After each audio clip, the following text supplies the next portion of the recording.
everyone, and welcome to another episode of Flow with Flo. Today, we're going to be going into a very, very interesting topic. It's a topic very close to my heart too, and it's a topic that's also in line with June being Father's Month. So June, fathers have a whole month to themselves, which I think personally is very special. We don't talk too much about fatherhood. We spend a lot of time on motherhood.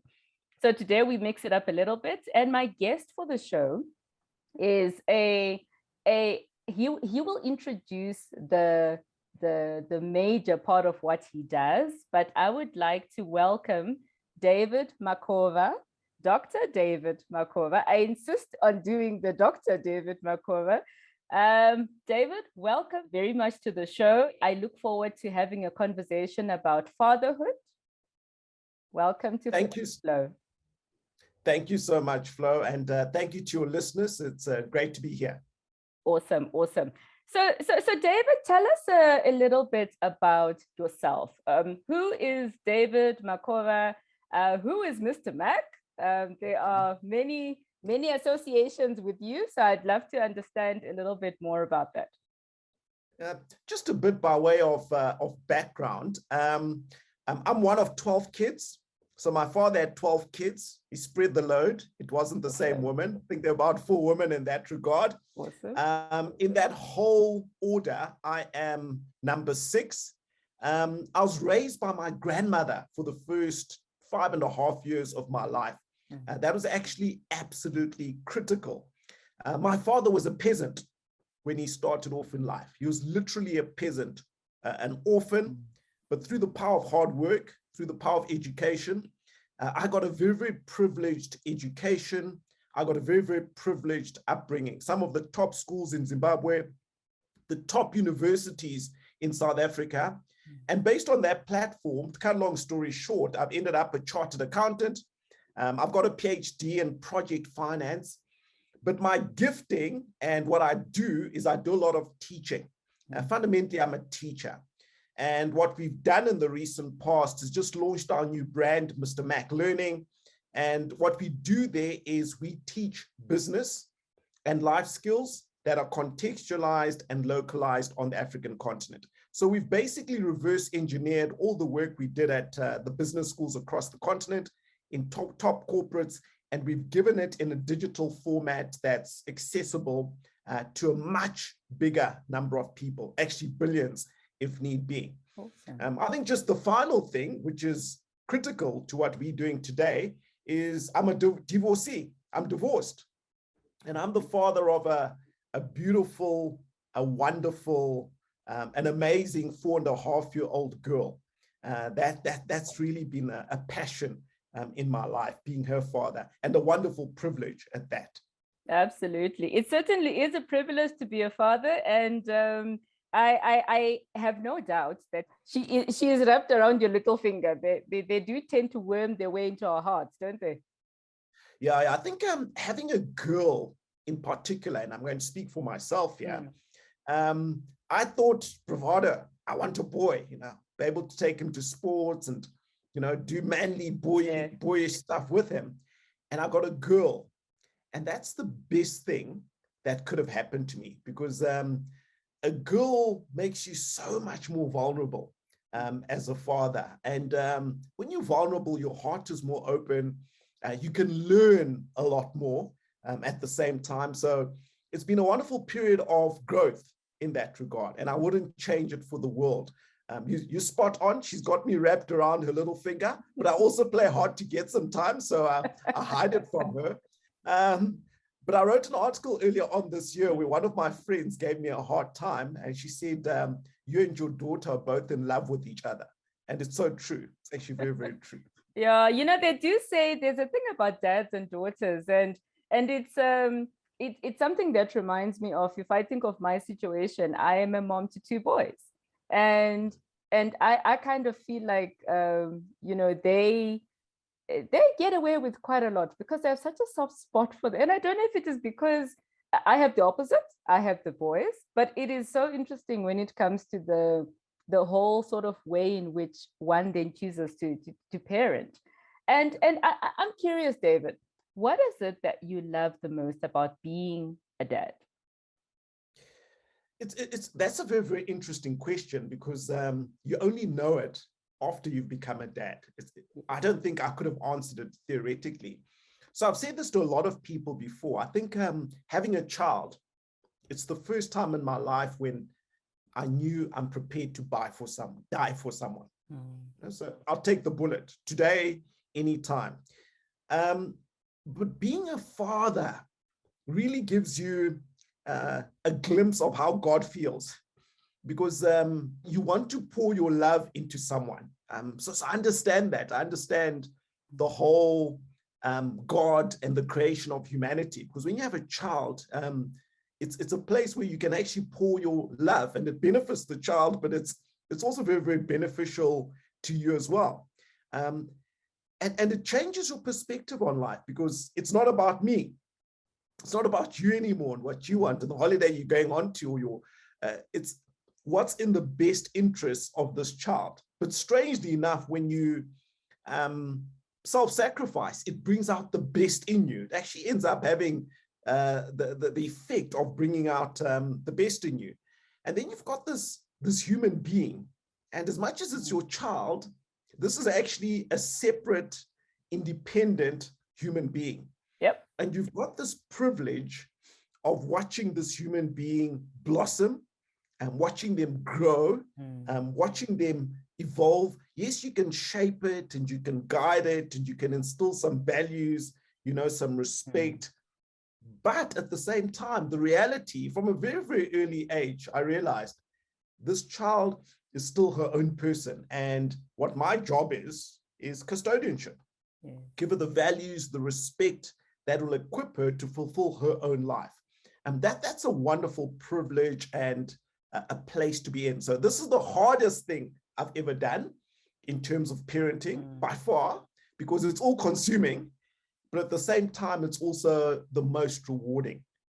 Yeah, and that's just so awesome, isn't it? And something that I've always wondered, you have a daughter, and rumor has it in the world out there that girls use more words than boys. I'm a girl, so I can believe that. I certainly use more words, I think, than my brother ever did before.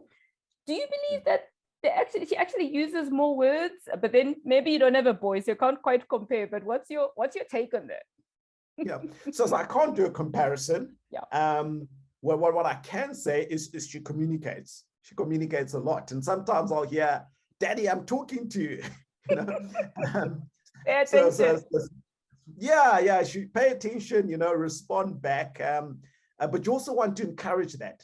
I think how I was raised with my father in particular. Your father was high and mighty up there, and that generation did the best that they could. But this our world calls for a different approach in terms of the engagement with my daughter. So I like to keep the channels open. She talks, but sometimes when I'm tired, you can just tell her, Nana, Daddy's a bit tired at the moment. And she gets it. She'll understand. She's 4.5 years old. She's understood this for a long time before. You can actually be very, very honest with them. Absolutely. They're a lot, something you said when we were chatting earlier, they're a lot tougher than we maybe sometimes think, or tougher than we give them credit for as kids. Yeah, spot on. And I remember the day after she was born, like, whoa, you feel so, because they're so small, they seem so delicate, etc., etc. And someone told me, hold on, these kids are a lot more resilient. I mean, I was worried about the way the nurse was wrapping her up. I was like, be gentle. But when I went through my divorce, and obviously the biggest thing you're worried about is what impact is this going to have on this wonderful child you have. And you are putting her through this effectively. And you can look after yourself. You're an adult. You must take responsibility for this. But this is an innocent child. But the way in which she was able to navigate it and transition accordingly.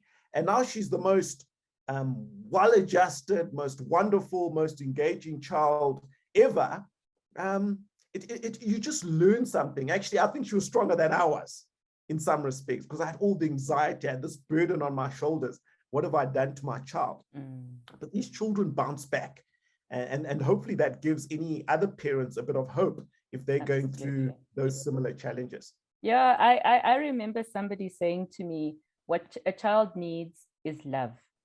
They need love. When they have love, they thrive, and they thrive in any situation that you can put them through. So I have a different question for you. If someone was to write a parenting manual, this is a parenting manual, what must it include as far as you're concerned? What key things would you put into this is a dad's manual. Okay, let's take your exact situation in a dad's manual. What are some of the things that would be helpful for other dads out there? So speaking from a man's perspective, and as an entrepreneur, I'm a business person. The first thing I would say is be intentional. So very, very intentional about our work.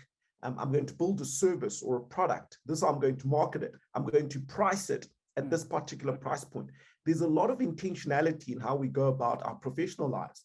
True. There's got to be that intentionality with regards to the time you're spending with your child and what you're actually doing. You literally have to diarise it and be very, very structured in your approach.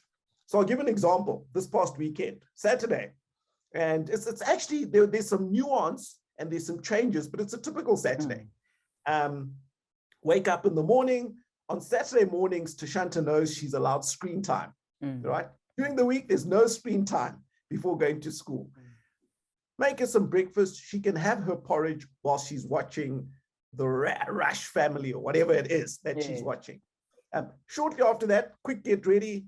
It's swimming lessons, right? After swimming lessons, back home, bath, and then we go do the shopping together. It might seem flippant, but you're spending time with your child. Part of that shopping involves the crazy store, which she loves. Right? It is a fabulous store. It's a fabulous store, and it's cheap as a snack. So, you can actually even go there every week if you really wanted to. Then there's a bit of space for her to play with the friends in the complex, etc. And later on in the afternoon, we went and we watched a movie, right? Then we came back again. She's got her own downtime within the complex with her friends. And then in the evening, I actually went out and I met up with one or two friends. But that intentionality in terms of the day, in terms of spending time with her, is absolutely critical. You've got to be intentional. You've got to be structured. You've got to diarise it almost. But at the same time, you also have to be very, very flexible, because kids are flexible, and a party might come up, or should like a play date, or actually, I don't really want to watch a movie this weekend. We do it once a month type of thing. So be flexible as well. But the intentionality is absolutely key. And because I'm juggling an intensive career, there's no such thing as work-life balance, right? There's work-life integration. So the intensity of my career means sometimes there are things I can't do, which I'd like to. But it also means, for instance, this Friday, I'm going to watch her play soccer again. And you've got to be able to integrate your professional life and your life with your child. Besides that, do the best you can within that framework. Absolutely. And you actually answered in what you said now, what I was going to ask you about juggling career and fatherhood, and that intentionality, that it's integration. It really is, it's integration, and every day is different. There's no one day that's the same.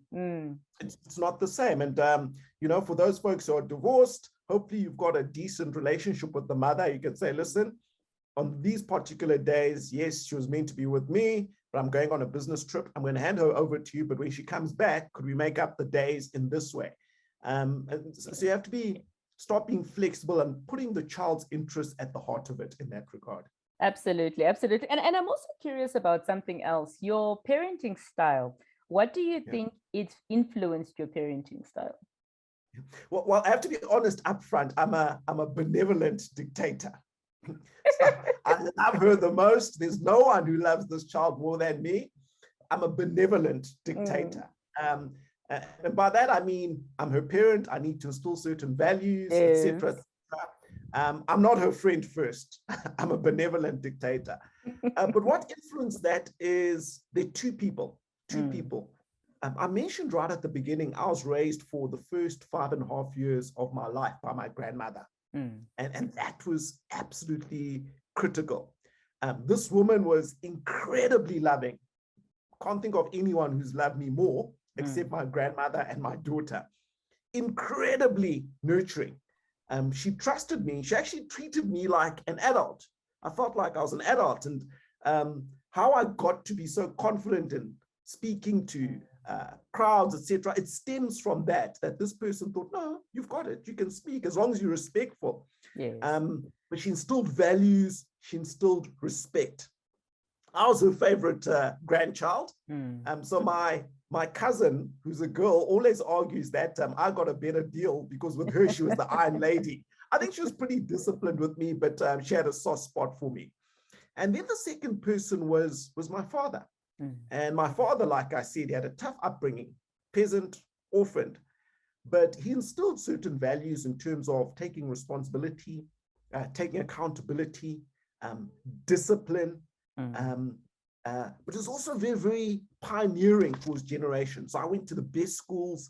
He was very, very innovative. I remember we're the first family in the township to have a color TV. We're the first family to have a video. This is in the early 1980s. Yeah, and that was big. That was big back in the day. And he dreamt big. He always dreamt big. He had a much bigger vision for life. So those are probably the two greatest influences in terms of my parenting style. And I hope I'm blending them. I hope I'm blending the nurturing and the deep love of my grandmother, but also the discipline, the accountability, the responsibility that my father tried to instill in me.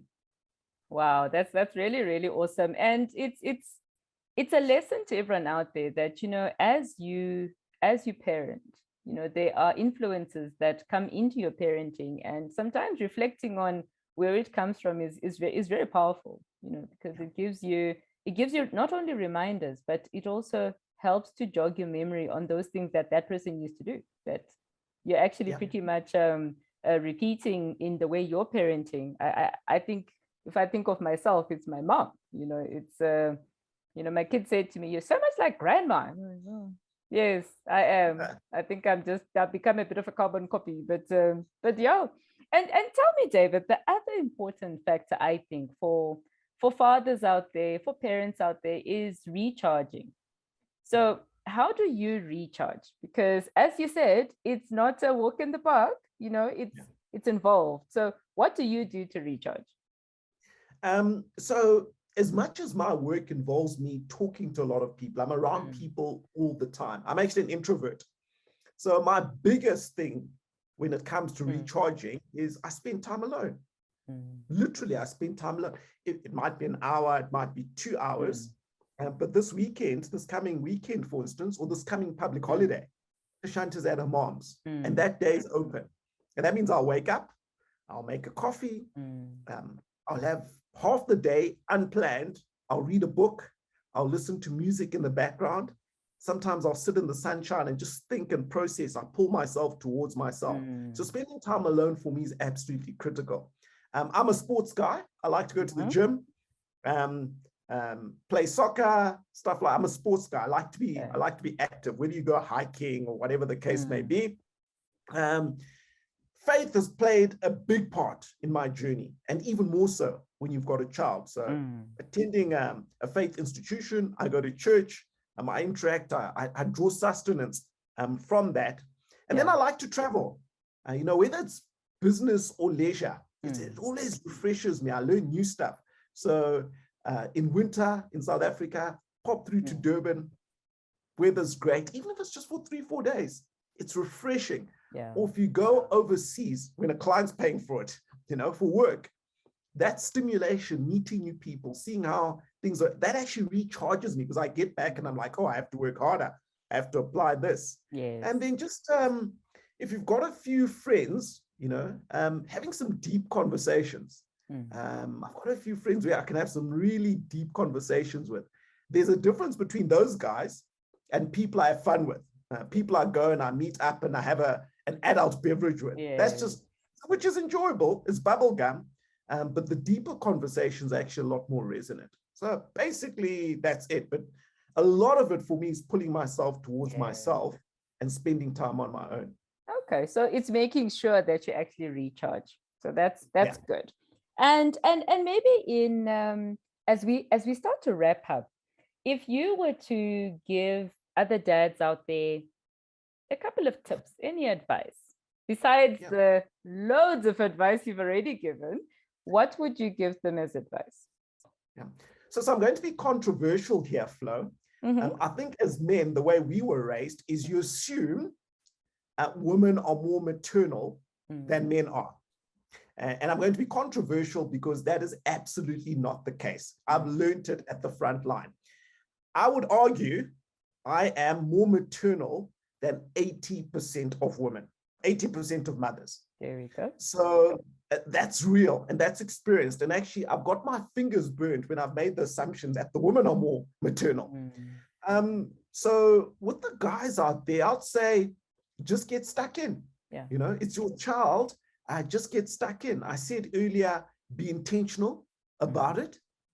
Just do it. What you're going to find is you can do it a lot more than you thought. Yes, there's a learning curve, but if you persist, man, you can get damn good at this. And people are shocked. I mean, when Tashanta was being weaned off her nappies, you know, I'd have the bag, bang, bang, bang, change the nappy, boom, then I'm back at the table, we're having a meal or whatever the case may be. And they're shocked, this happens so naturally.